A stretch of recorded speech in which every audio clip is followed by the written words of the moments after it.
Hello दोस्तों, जय श्री राम। तो कैसे हैं दोस्तों? आशा करता हूँ भगवान रामचंद्र जी की कृपा से आप सब लोग ठीक होंगे और भगवान रामचंद्र जी की कृपा हमेशा आप लोगों के ऊपर बनी रहे, यही हमारी दिल से कामना है। तो दोस्तों, आप सुन रहे थे काकभुसुंडी रामायण, और काकभुसुंडी रामायण सुना रहे हैं भगवान शंकर माता पार्वती को। और प्रसंग चल रहा था काकभुसुंडी और गरुड़ देव जी का। तो काकभुसुंडी जी कहते हैं कि मैं एक ब्राह्मण के घर में जन्मा और मेरा मन नहीं लगता था पढ़ाई लिखाई में, खेल कूद में। अब खेल कूद भी करता था तो राम जी की ही लीलाएं करता था, इसलिए मैं घर से भाग लिया जंगल में। माता पिता की मृत्यु के बाद आज़ाद हो गया और जंगलों में निकल गया और हर मुनि से भगवान रामचंद्र जी के बारे में ही पूछता था।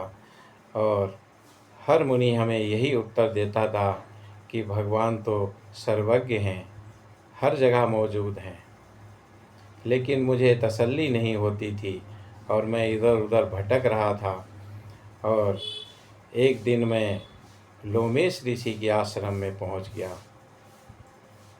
तो दोस्तों, आइए कथा में प्रवेश करते हैं और सुनाते हैं आगे की कथा। गुरु के बचन सुरति करी, राम चरण मुनु लाग। रघुपति जस गावत फिरहूँ, छन छन नभ अनुराग। गुरु जी के वचनों का स्मरण करके मेरा मन श्री राम जी के चरणों में लग गया और मैं क्षण क्षण नया प्रेम प्राप्त करता हुआ रघुनाथ जी का यश गाता फिरता था। मेरु शिखर बट छाया, मुनिलो मेष असीन। देखि चरण सिर नायो, बचन कहो अति दीन। सुमेरु पर्वत के शिखर पर बड़ की छाया में लोमेश मुनि बैठे थे और उन्हें देखकर मैंने उनके चरणों में सिर नवाया और अत्यंत दीन वचन कहे।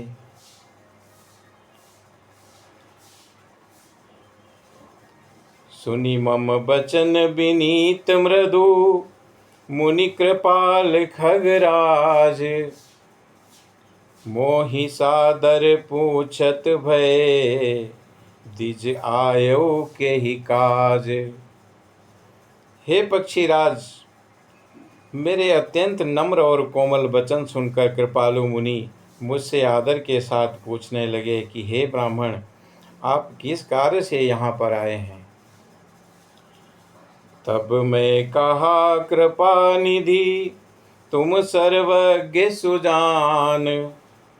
सगुन ब्रह्म अवराधन, मोहि कहो भगवान। तब मैंने कहा कि हे कृपा निधि, आप सर्वज्ञ हैं और सुजान हैं। हे भगवान, मुझे सगुण ब्रह्म की आराधना की प्रतिक्रिया कहिए।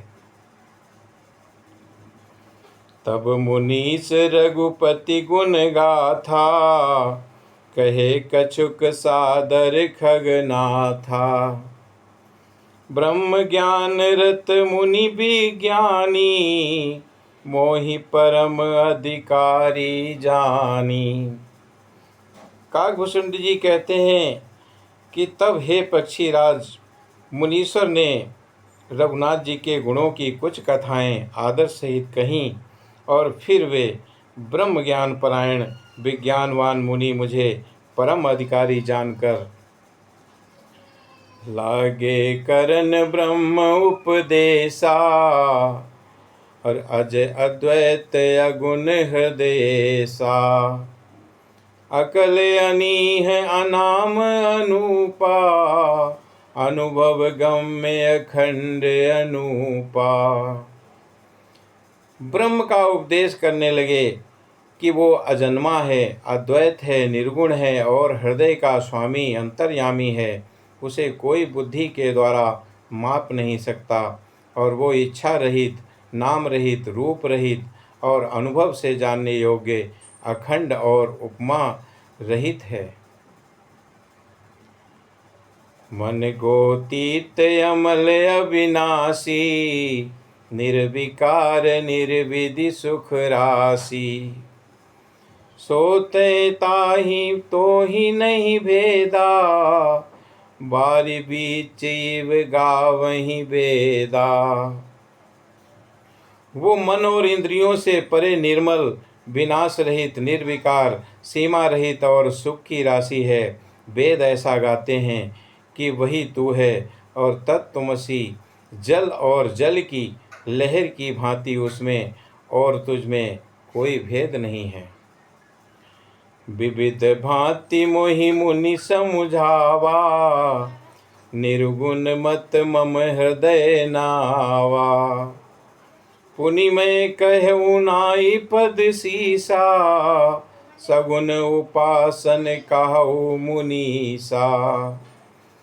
मुनि ने मुझे अनेकों प्रकार से समझाया, पर निर्गुण मत मेरे हृदय में नहीं बैठा। और मैंने फिर मुनि के चरणों में सिर नवाकर कहा कि हे मुनीश्वर, मुझे सगुण ब्रह्म की उपासना कहिए। राम भगति जल मम मन मीना, और किम बिलगाई मुनीस प्रवीणा। सोई उपदेश कहु करि धाया, निज नैननि देखहु रघुराया। मेरा मन राम भक्ति रूपी जल में मछली हो रहा है और उसमें रम रहा है। हे चतुर मुनीश्वर, ऐसी दशा में वो उससे अलग कैसे हो सकता है? आप दया करके मुझे वही उपाय कहिए जिससे मैं रघुनाथ जी को अपनी आँखों से देख सकूं। इतना राम जी से प्रेम है काकभूषुंडी को कि राम जी की कथाएं और राम जी के और गुरु जी के वचन उन्हें अच्छे नहीं लगते हैं और कहते हैं कि हमें ऐसा कोई उपाय बताओ जिससे मैं राम जी को अपने नैनों से देख सकूं।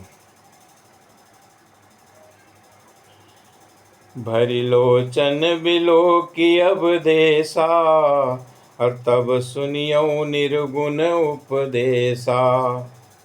मुनि पुनि कही हरि कथानुपा, खंडी सगुन मत अगुण निरूपा। पहले नेत्र भरकर अयोध्यानाथ को देखकर तब निर्गुण उपदेश सुनूंगा। और मुनि ने फिर अनुपम हरि कथा कहकर सगुण मत का खंडन करके निर्गुण का निरूपण किया। तब मैं निर्गुण मत कर दूरी, सगुण निरूपहु करि हट भूरी। उत्तर प्रति उत्तर में कीन्हा, मुनि तन भय क्रोध के चीन्हा।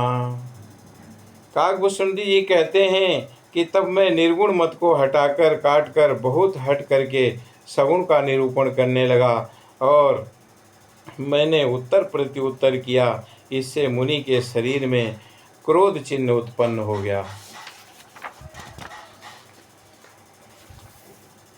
सुनु प्रभु बहुत अवज्ञा किए, उपज क्रोध ज्ञानिन के हिए।